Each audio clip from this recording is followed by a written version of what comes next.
Welcome to your channel Preparation for All #64. Dear learners, it is your channel.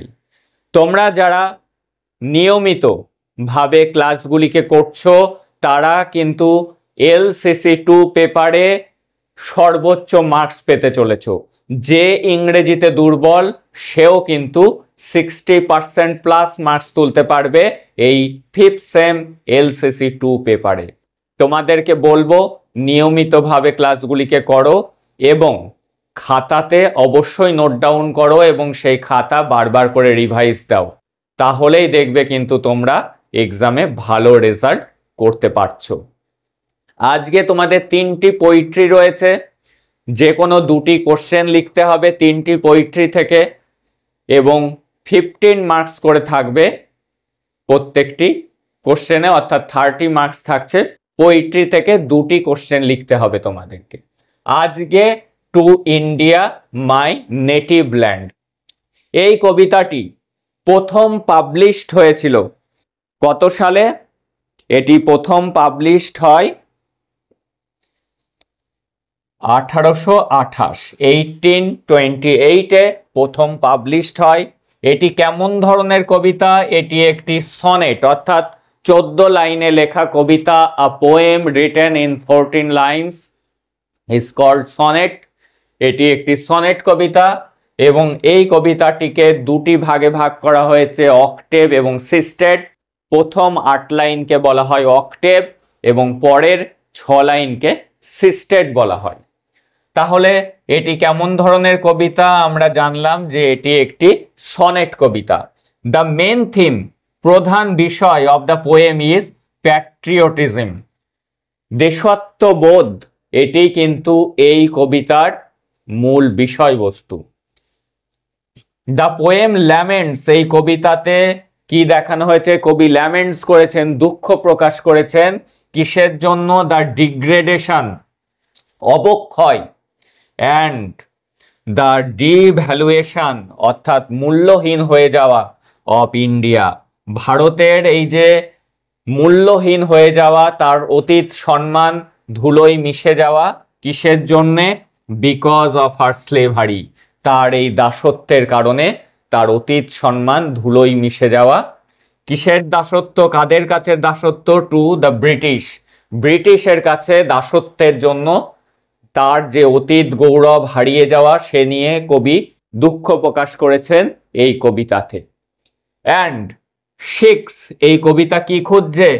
Two regain, রিগেনের অর্থ আবার, পুনরায় সেই সম্মান ফিরে আসবে, অর্জন করবে ইন্ডিয়াজ লস্ট গ্লোরি, হারিয়ে যাওয়া অতীত, অ্যান্ড দ্য রেভারেন্স, এবং সম্মান আবার ফিরে পাবে, সেটি কিন্তু সিস্টেটে গিয়ে তিনি বলছেন।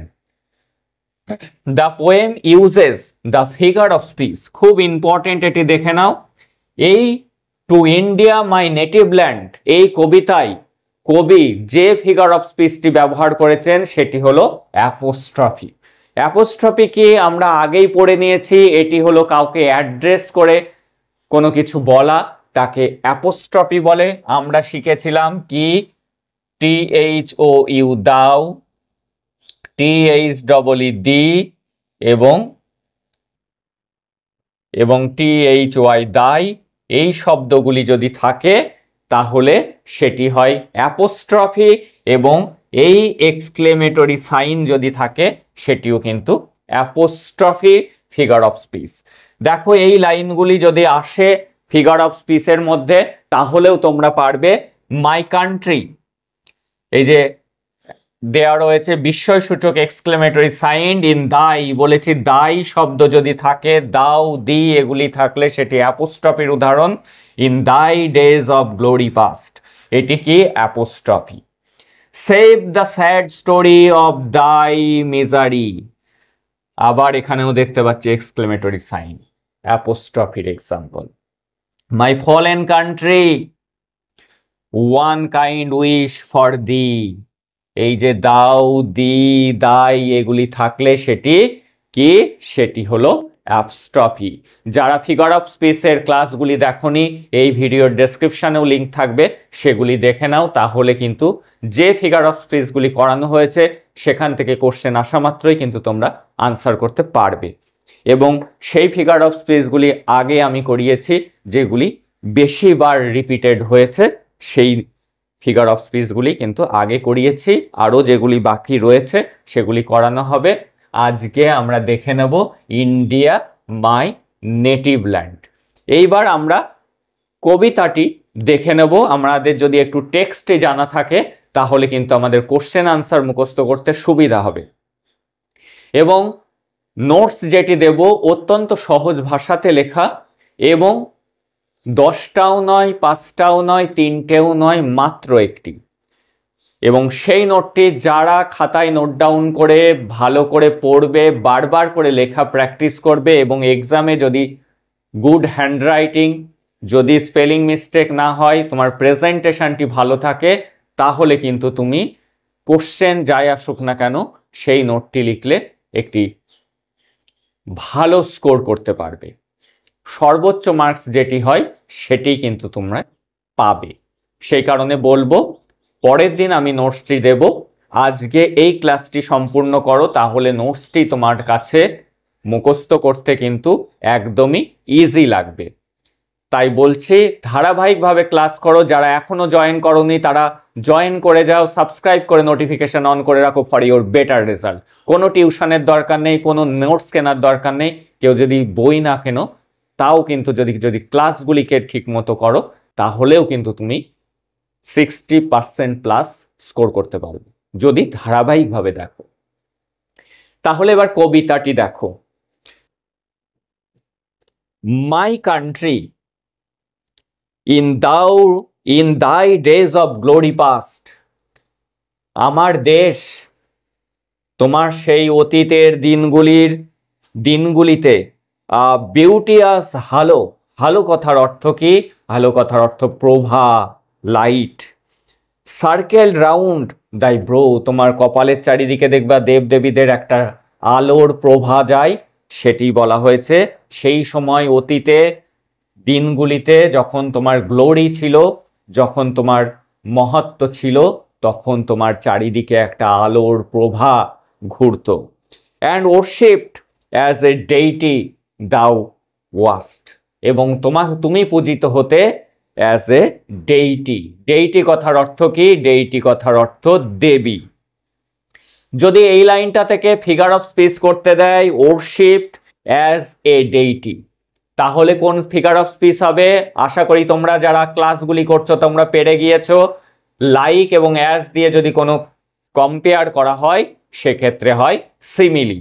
তাহলে worshipped as a deity the worst যদি আসে তাহলে তুমি লিখতে পারো এটি সিমিলির উদাহরণ। তোমাকে পুজো করা হতো কিসের মতো? দেবীর মতো। দেবতাদের যেমন পুজো করা হয় ভারত মাতারও সেরকমই পুজো হতো। হোয়ার ইজ দাই, দাই কথার অর্থ তোমার। হোয়ার ইজ দাই গ্লোরি, তোমার সেই মহত্ব গেল কোথায়? হোয়ার দ্য রেভারেন্স নাও, কোথায় সেই সম্মান তোমার? দাই ইগল পিনিয়ন, পিনিয়ন কথার অর্থ ডানা। এখন সেই ইগলের শক্তিশালী সেই ডানা ইজ চেন্ড, সেটি শৃঙ্খলে আটকা পড়ে গিয়েছে। ডাউন অ্যাট লাস্ট, অবশেষে সেই ঈগল পাখির শক্তিশালী ডানা, এই ঈগল পাখির সাথে তুলনা করা হয়েছে আমাদের ভারতবর্ষকে। সেই ডানা এখন শৃঙ্খলে আটকা পড়েছে। কিসের শৃঙ্খলে? স্লেভারি, অর্থাৎ ইংরেজদের দাসত্বের শৃঙ্খলে আটকা পড়ে গিয়েছে। অ্যান্ড গ্রোভেলিং ইন দ্য লোলি ডাস্ট আর দাও, এখন তুমি গড়াগড়ি খাচ্ছ ধুলোতে। কারণ আকাশ থেকে সেই ঈগলকে, যে ছিল বিশ্বের শ্রেষ্ঠ দেশ, তাকে টেনে নিচে নামিয়ে আনা হয়েছে। শৃঙ্খলে আটকা পড়েছ তুমি, এবং তুমি পথে ধুলোয় গড়াগড়ি খাচ্ছ। দাই মিনস্ট্রেল, মিনস্ট্রেল কথার অর্থ চারণ কবি। এখানে কবি নিজেকেই মিনস্ট্রেল বলেছেন। Thy minstrel has no wreath to wave for thee, তোমার জন্য মালা গাঁথার মতো কোনো পুষ্প তার কাছে আর নেই, কবির কাছে কোনো মেটেরিয়ালসই নেই। এখন তার সেই ভারত যখন ব্রিটিশ শৃঙ্খলে পড়েছে, সে তার গৌরব হারিয়েছে, এখন তার যে পরিস্থিতি, তাকে নিয়ে লেখার, মালা গাঁথার, তাকে সম্মান প্রদর্শন করার আর কোনো কিছুই নেই কবির কাছে। তাই কবি সেটাকেই তুলনা করা হয়েছে, তার কাছে কোনো পুষ্পস্তবক নেই যেটি দিয়ে সে দেশের জন্য মালা গাঁথবে, অর্থাৎ সে কবিতা লিখবে, দেশের জন্য ভালো ভালো কবিতা লিখবে, সেই মেটেরিয়ালস আর তার কাছে নেই। Save the sad story of thy misery, তোমার সেই দুঃখের সেই গল্প বাঁচিয়ে রাখো, সেভ করে রাখো। Well let me dive into the depth of time, আমি যাচ্ছি, আমি ডুব দিচ্ছি তোমার সেই পুরনো দিনে, সেই গভীরে, সময়ের গভীরে, যে গভীরে এক সময় তুমি ছিলে, যেখানে তোমার গৌরব ছিল, সেই অতীতে আমি ডুব দিচ্ছি। And bring from out the ages, এবং সেই যুগ থেকে নিয়ে আসছি, দ্যাট হ্যাভ রোল্ড, কোন যুগ? যে যুগটা ভাঁজ পড়ে গিয়েছে, অর্থাৎ রোল হয়ে গিয়েছে, চাপা পড়ে গিয়েছে তোমার সেই গৌরব, সেখান থেকে আমি নিয়ে আসছি ডুব দিয়ে। কি নিয়ে আসবেন কবি? A few small fragments of this Rex Sublime, সেখান থেকে টুকরো টুকরো কিছু শ্রেষ্ঠ জিনিস আমি সেখান থেকে কালেক্ট করে নিয়ে আসছি, সেই ডুব দিয়ে, সেই সময়ের গভীরে ডুব দিয়ে, সেই অতীতে ডুব দিয়ে আমি সেখান থেকে নিয়ে আসছি তোমার সেই শ্রেষ্ঠ দিনগুলির, শ্রেষ্ঠ মুহূর্তের কিছু অংশ। Which human I may never more behold, যেটি এই মানুষের চোখ আর কোনোদিন দেখতে পাবে না, অর্থাৎ সেই অতীত গৌরব মানুষের চোখ আর কোনোদিনই সেটা দেখতে পাবে না, সেই জিনিসটাকে আমি নিয়ে আসছি ডুব মেরে সময়ের গভীরে, অর্থাৎ তোমার সেই অতীত গৌরবের কিছু অংশ, ফ্র্যাগমেন্টস মানে কিছু টুকরো, কিছু মুহূর্ত আমি নিয়ে আসছি। নিয়ে এসে তিনি কি করবেন? অর্থাৎ তার কবিতাতে সেই ভারতবর্ষের গৌরবের সেই অংশ কিছু কিছু তিনি তুলে ধরবেন। And let me the garden of my labour be, এটাই হোক আমার শ্রমের পুরস্কার। মাই ফলেন কান্ট্রি, আমার পতিত দেশ, পতিত দেশ বলতে তিনি বুঝিয়েছেন তার পরাধীন দেশকে। ওয়ান কাইন্ড উইশ ফর দি, এবং এটাই আমার একমাত্র উইশ, যে কি? যে তুমি আবার তোমার সেই স্বমহিমাতে ফিরে আসো, এটাই হবে আমার সেই কষ্টের পুরস্কার, আমার সেই লেবারের পুরস্কার। একদিকে তিনি যেমন ল্যামেন্ট করেছেন, দুঃখ করেছেন ভারতবর্ষ তার মাদারল্যান্ডের ডিগ্রেডেশন এবং ডিভ্যালুয়েশন অফ ইন্ডিয়া, ভারতের যে মূল্যহীনতা, অবক্ষয়, সেগুলির জন্য তিনি দুঃখ করেছেন। আবার এই কবিতাতেই তিনি কি করেছেন? সিক্স দ্য রিগেন, খুঁজেছেন আবার পুনরুদ্ধার যাতে হয় ইন্ডিয়াস লস্ট গ্লোরি, হারিয়ে যাওয়া সেই মহত্ব, অ্যান্ড রেভারেন্স, সেই সম্মান যাতে সে ফিরে আসে।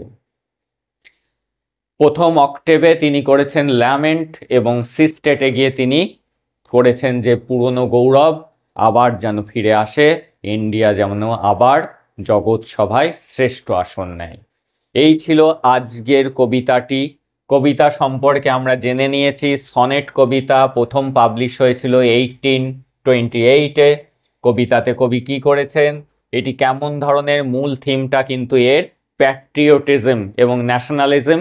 আমাদের কিন্তু অ্যান্সার লিখতে গেলে এগুলি লাগবে। কবি ল্যামেন্ট করেছেন কিসের জন্য? Degradation and devaluation of India because of her, কিসের জন্য? স্লেভারি, দাসত্ব। কাদের কাছে দাসত্ব? To the British. And six সিস্টেটে গিয়ে তিনি খুঁজেছেন to regain India's lost glory and reverence, India আবার রিগেন করবে, পুনরায় ফিরে পাবে, পুনরুদ্ধার করবে তার সেই অতীতের গৌরব এবং সম্মানকে। এবং এই কবিতাতে কবি অ্যাপোস্ট্রফি, এই ফিগার অফ স্পিচটারই কিন্তু বেশি ব্যবহার করেছেন। তিনি এই লাইনগুলি যদি আসে, বলেছি যে দাও, দাই, দি, এই কথাগুলি থাকলে সেটি জানবে যে সেটি অ্যাপোস্ট্রফি। তাছাড়াও চেনার জন্য দেখবে এক্সক্লেমেটরি সাইন রয়েছে, সেটি অ্যাপোস্ট্রফি। যদি অ্যাজ বা লাইক দিয়ে কোনো কম্পেয়ার থাকে তাকে বলে সিমিলি। আজকের ক্লাসটি এই পর্যন্তই। তোমরা ধারাবাহিকভাবে ক্লাসগুলি করো এবং অবশ্যই কমেন্ট করে জানাও, তোমাদের ফিডব্যাকই কিন্তু আমাকে ইন্সপায়ার্ড করবে পরবর্তী ক্লাসগুলি দেওয়ার জন্য। দ্যাটস অল টুডে, দেখা হচ্ছে পরের ক্লাসে।